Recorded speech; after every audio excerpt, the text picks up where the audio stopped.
of the Sartorial Geek podcast is sponsored by Jordan Dene. Jordan Dene has all kinds of geek chic apparel and accessories. Our designs are hand-lettered and inspired by our favorite characters and stories in pop culture. We have tank tops that can be worn with a skirt, under a blazer, to the gym, and as pajamas. Please check us out at jordandene.com and all over the internet at Jordan Dene NYC. Hey, welcome to the Sartorial Geek podcast. I'm Jordan Ellis of Jordan Dene, and I'm here with Dani Hedlund, who is the editor-in-chief of Friction, which is a literary journal. Hey, thanks so much for having me, Jordan. Yeah. So this is kind of perfect because we have our magazine, which is not a literary journal, but we're like getting into all the types of nerdy fiction writing stuff. And so it was really cool to hear about what you guys are doing. But for anyone who doesn't know, can you explain like what the journal is and how you guys got started? Of course. So Friction is a literary journal that specializes in works that push the boundaries of convention.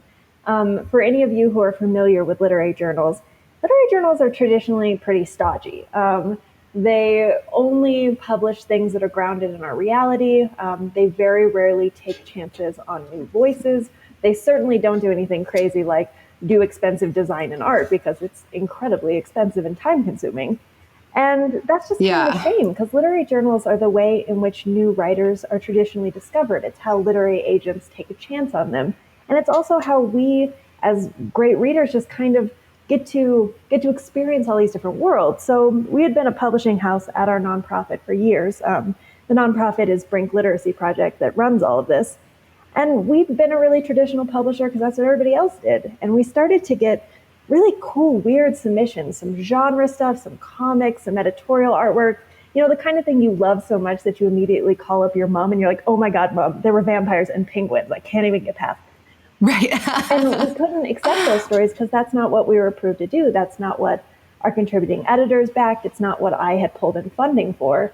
So we just kept ignoring these pieces we really loved. And it got to the point at the end of 2014 where we were just like, hey, this is stupid. Like, we're not publishing the stuff that we are, talking about for a year after we receive it. We're publishing this other stuff that doesn't enchant us. So fuck it. Like, let's create a literary journal that breaks all the conventions, that does everything we're told we can't do. So we started Friction, and we named it Friction intentionally because we wanted to rub up against people. We wanted to change the way people thought about the industry. And Jordan, that was really hard. I lost about half overnight. Yeah, seriously. And but we loved it. We loved our job in a way we never had. I was just going to say, for anyone who can't see it, I like the way it's called Friction with the R like in parentheses. That's perfect because it's, fictional and also friction. That's just very nice work. Thank you. Whenever you can put the function symbol in anything, it's a good day. Yes. So we started it, and it was a difficult uphill battle that first year. We put out calls for genre work, and people just thought we were lying. Like, they couldn't possibly sci-fi stories because that's not what literary journals do. But yeah, we started gaining some really great momentum, and Jordan, as you can see from the issue in front of you, it's just jam-packed full of custom artwork. We have an art team on 5 different continents that illustrate every single story and poem and creative nonfiction piece. So that's what I was going to ask. So the artists are staff, like you pair the artists with the pieces? Yeah, so once a story or a poem or a flash fiction comes in, we sit down with the art team and we say, okay, like, what kind of story is this? Is it a grittier piece that we should assign out to that great tattoo artist we know down in Barcelona? Or is this like something that needs a fine art feel from that guy we have in San Francisco? So we have all these different kind of styles, and we want to really enrich the reading experience. So we're really particular about pairing them. And I also work as the art director, so I go through so many rounds of thumbs and color coordination to make the whole thing feel really vibrant and unique. And it's beautiful. Like, I don't actually even know if I've ever read a literary journal because that's not like the field I grew up in at all. And they honestly always look pretty boring. And this doesn't look boring at all. So like, you totally nailed it. It's gorgeous. Oh, thanks so much. Yeah, it was, it's obviously really expensive and time consuming to do those sort of color. And We do cool spot effects on all of the covers, but that's one of the reasons that we grew so quickly. We're actually the fastest growing literary journal in the world. And Wow. it's just because we're really different. So people are constantly coming up to me and asking me like, hey, we've been publishing for 10, 15, 20 years. We've never been able to get into Barnes & Noble. How did you do it? And the simple answer is we just dared to be really different than everyone else. So it really stands out on the shelf. And I think it's pretty clear that we are so idiotically in love with that journal that we just like pour every piece of our heart and soul into it. So is this a quarterly publication? It actually is triannual, so it comes out 3 times a year. That is awesome. And like totally makes sense that it would, you know, how big and how well done this is. Like I can see how it would be really hard to do like really often. So it's really cool that you guys like put all the work into doing it a couple times a year. I think that really shows. That's awesome. Oh, thanks. So how do you find the writers? Is it all submissions, or do you have like a base of people just from your previous work in the field, or like how do you put together your issues? So it's really multifaceted. Most established literary journals rarely take anything from the slush, and the slush is when unrepresented writers just send us work. So we receive, it's like 15,000 submissions a year. Wow. And that's just anybody sending short stories or comics or whatever that, you know, they don't have an agent to send work out for them, but, you know, they're in that early stage and they want to get their work read. So that's called the slush pile. And most literary journals do not pull from the slush pile because it's a lot of work. But we have a policy that 30% of our work. Yeah, 15,000 is crazy. We have like 56 people that just read for the journal. It's massive. Oh my gosh. But yeah, so it's a lot of work to pull from slush because a lot of times authors aren't ready or they need a little bit of edits, and a lot of journals won't do it. I actually poached a kid from the Paris Review who I absolutely love. And when I told him that we read from the slush, he thought I was hazing him. And I was like, no, we absolutely do that. So 30% comes from slush because it's really important for us to champion brand new voices. That's And super cool. we're able to do that because our partner organization, Brink, has a whole bunch of incubators that help new creatives. So we have cool programs called the Free Editing Program, and we just have an entire staff of editors that will give you feedback on everything you send. And that's really important because as a new creative, you're sending work out into the ether, and you're just getting these blanket rejections. They're like, dear author, you know, thanks for sending this in, but it doesn't fit our aesthetic. And you have no idea what that means, Jordan. That could mean, Yeah. you know, you're 10% away, or it could mean that's literally the worst thing that's ever been committed to paper. Right. But you don't know. So we do a lot of feedback on that. But of course, the way to sell a literary journal is to put celebrities on the front. So Yeah. we have an entire outreach department that just reaches out to all these great authors that bring in, you know, Joyce Carol Oates and Jeff Vandermeer and Chris Moore and all the big names where someone will walk into a Barnes & Noble and be like, oh yeah, no, that's good. I've never heard of this journal, but like, this is a big name. I'll pick it up. And we also do a contest, which allows us to give a substantive amount of money to new creatives in response to the work. So that's mostly where it comes through. Though comics, we have a comic in every issue. We do something really stupid with that, which is we literally help comic writers all the way through. So they pitch stories to us, and then we help them go through scripting and paneling and artwork. Oh my gosh. Comics is a weird industry, and it's almost impossible to break into because it's just expensive to print. So Yeah. we really idiotically spend about $20,000 a year just being like, let's help 3 people this entire year get published. It's dumb, but we love it. That's so cool though. I mean, I love like everything you just said. I mean, you've been saying it from the beginning. This isn't done, but like it should be. Like you should be able to find new writers next to like super famous and well-known writers. And you should like, if we want new talent to get anywhere without it just being like random luck every time, I feel like we need organizations like yours to make it actually possible. But I totally hear what you're saying, that it is super, super hard. Like it would be easier to just go with prose the whole time and be like, we'll make this easy on ourselves by just doing, you know, the base thing that everyone else is doing. But it's super cool the amount of work that you guys put into making sure it's like different That's awesome. Oh, thanks so much. Yeah, it's really important to the ethos of the entire nonprofit of Friction. I started Brink when I was 19 years old, and it was after I had published my first book as a teenager. And it was just a ridiculously difficult, stupid, heartbreaking, cry myself to sleep sort of experience. And by the time the book was actually out, I wasn't so taken with the accomplishment, but how close I came to giving up. And I thought of all those creatives out there that are much more talented than I am, that are saying much more important things. And, you know, they query their book a couple times, they get a couple rejections, they don't really know how to fix it. And then these beautiful stories just get shoved into a shoebox and put under a bed and they just die. And that's heartbreaking. I want to make sure that the voices that change the way that we think about the world and about ourselves are always championed, no matter how hard it is. So Friction is just a kind of a little piece of that larger kind of idiotic ethos that drives everything we do. No, that's so cool. So what else does your parent company do besides obviously this journal that we're talking about? What other projects do you guys work on? So Brink at its core is a literacy nonprofit, and that isn't just giving people the ability to read. It's making sure that great stories are still there to inspire people. If you're not going to connect to great literature, there's no point in pushing literacy. So there are projects we do where we nurture writers and we do things like Friction, which allows us to make sure great stories are being brought into the world. But there's also all these other voices that never get a chance to be heard. So a huge part of what Brink does is going into underserved communities and lifting those voices up and using storytelling as a way to empower people.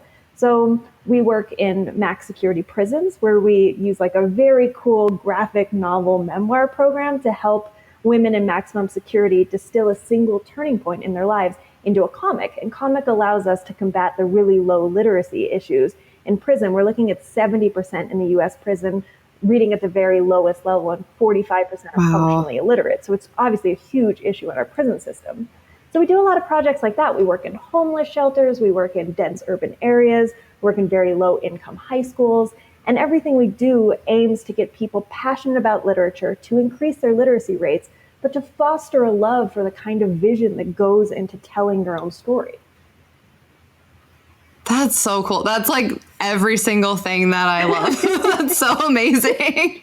How big is your staff? Because that's so much stuff. Our staff is big. I just got the count. I think it's 56 now. And I remember sitting down with my CEO and being like, I'm sorry, what? But since we're a small nonprofit, we're mostly volunteer run. So we have a core group of paid leadership that runs about 50 volunteers. And those volunteers are doing everything from going directly into prisons to working with our writing community to mentor them, to teaching in high schools. So we have all these passionate, really amazing people on 5 different continents that are helping us bring this vision forward. And we primarily work in the US, the UK, and a wee bit in Southeast Asia. So we're kind of all over the place. That's so amazing. I love that so much. That's so cool. So is there like one place where people can find everything, or is it sort of separate? Like where do all those different projects live? So you can find access to just about anything if you just want to learn about it at brinklit.org, and that will kind of let you into all the other publishing units and that sort of jazz. But you can also just like come hang out with us at weird places. Like we do all the Comic-Cons. We have a happy hour in Denver if you're randomly there, where we drink a great deal of beer and usually argue about which Harry Potter house we live in. I want to go to that. That sounds perfect. Yeah, we tried to figure out which house we thought Friction would be in, and it was literally the largest fight my staff has ever had. And I was like, okay, guys. I believe that 100%.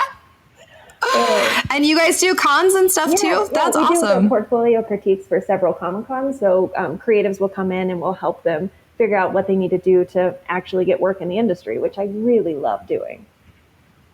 Wow. That is so cool. And then what kind of, if someone who's listening is like, this sounds incredible, what is the volunteer process? Like, how does that work? So I'm not saying I want to grow up to be a cult leader, but I mean, we have a really, we have a really strong dedication to only hiring up through our internship program. And that's because if I'm going to have someone in a paid capacity who is navigating the way that our entire company works, because I give my leadership a great deal of autonomy. I want to make sure that if they have an idea and they have a vision, they can just go for it. So that means that pretty much everyone I hire comes through the internship program. And we have 3 internship programs every year. I think 5 interns go into each one, and then we hire the best out of that. It's like a 12-week program. It teaches you everything you really need to know about content and line editing, how you would work in the publishing industry. The whole point of it was, as I'm sure we all know, there's so many people with degrees in arts and literature, and they're just like working at Chipotle because the industry is so difficult to navigate. So we wanted to create a bridge between universities and actually working in the industry.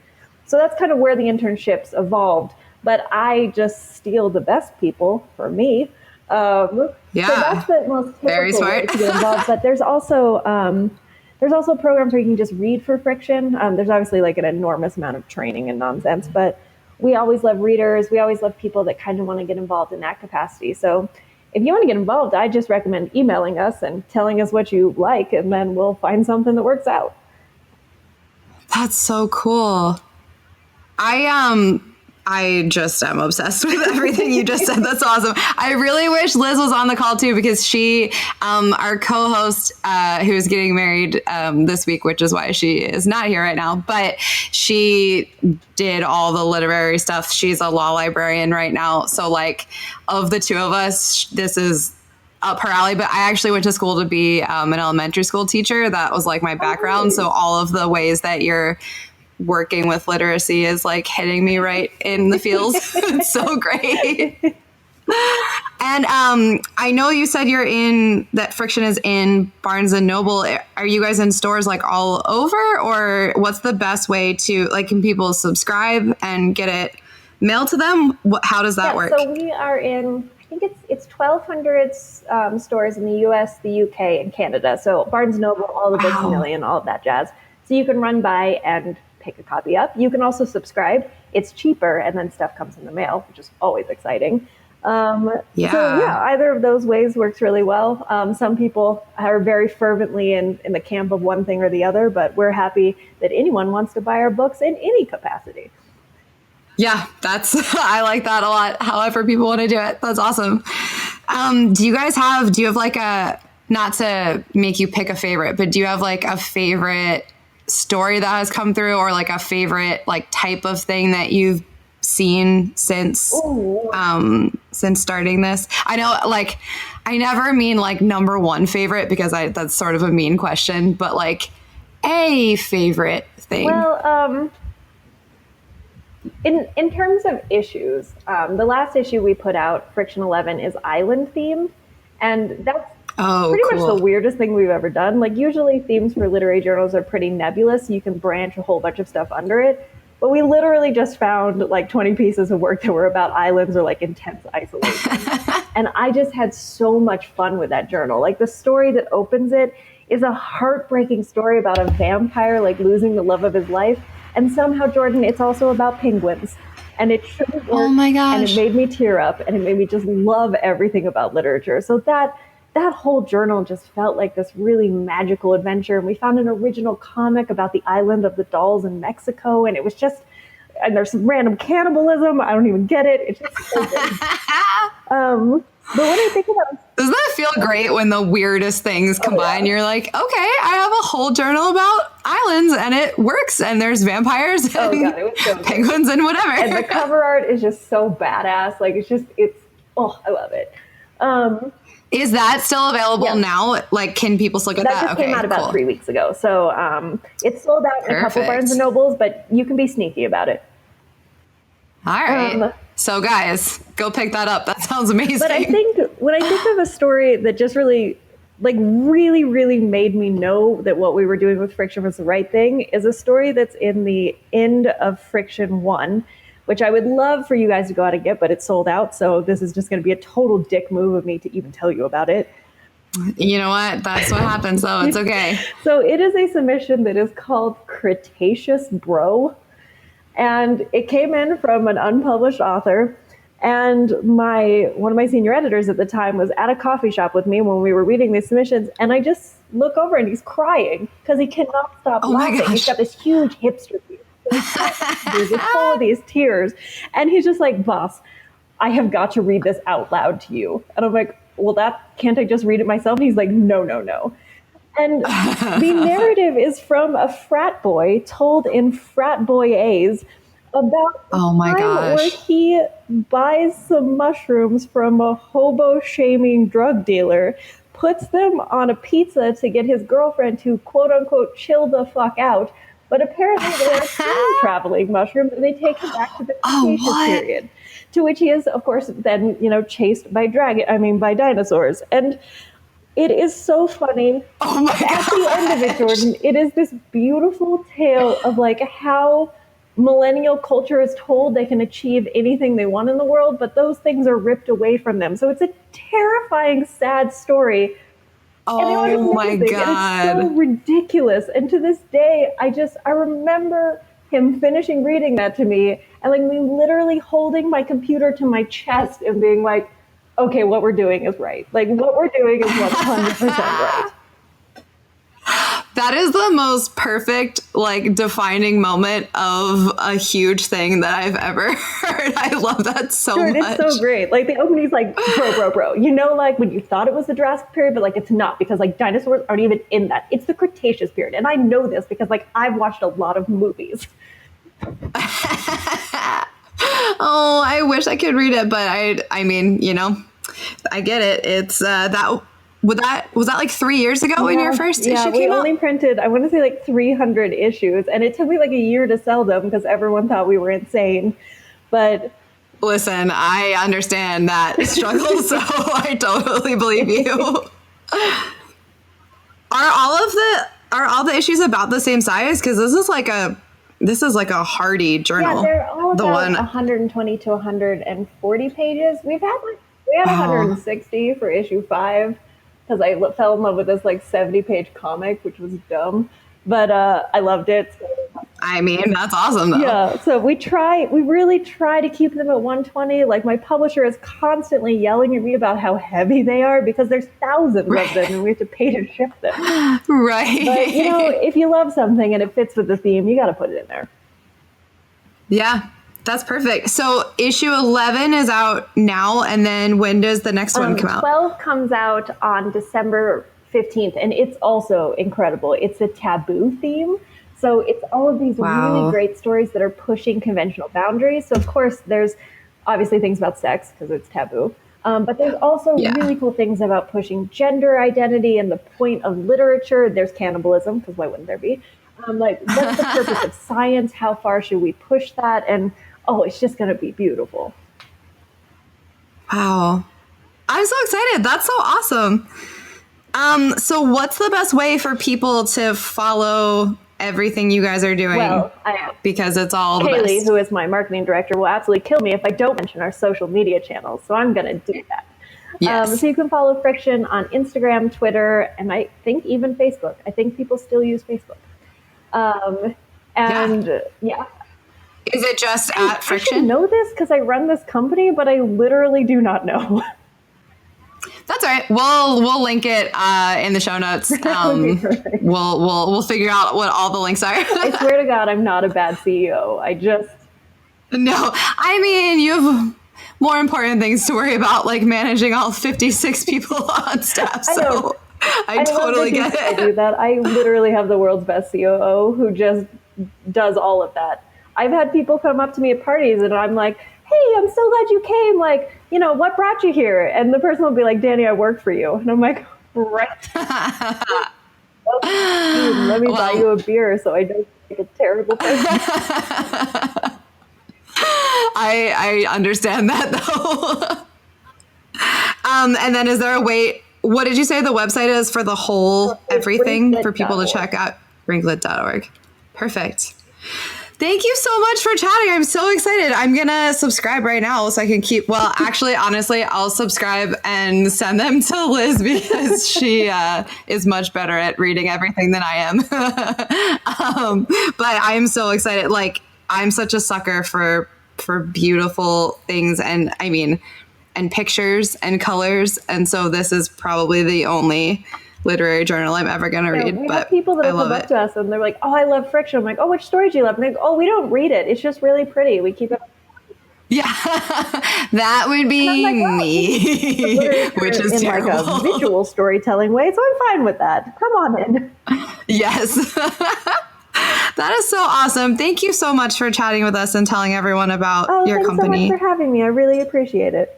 So please go check out Friction. If there's a Barnes & Noble near you, you should run in and grab one. And if you like this podcast and want to hear more of it, you can subscribe. If you leave us a rating or review, that helps us out a lot. And you can also check out our Kickstarter, which is still going on, and our Patreon, which is always going on if you want to support. Thanks, everyone. Have a great week, and we'll talk to you later. Stay nerdy. Bye.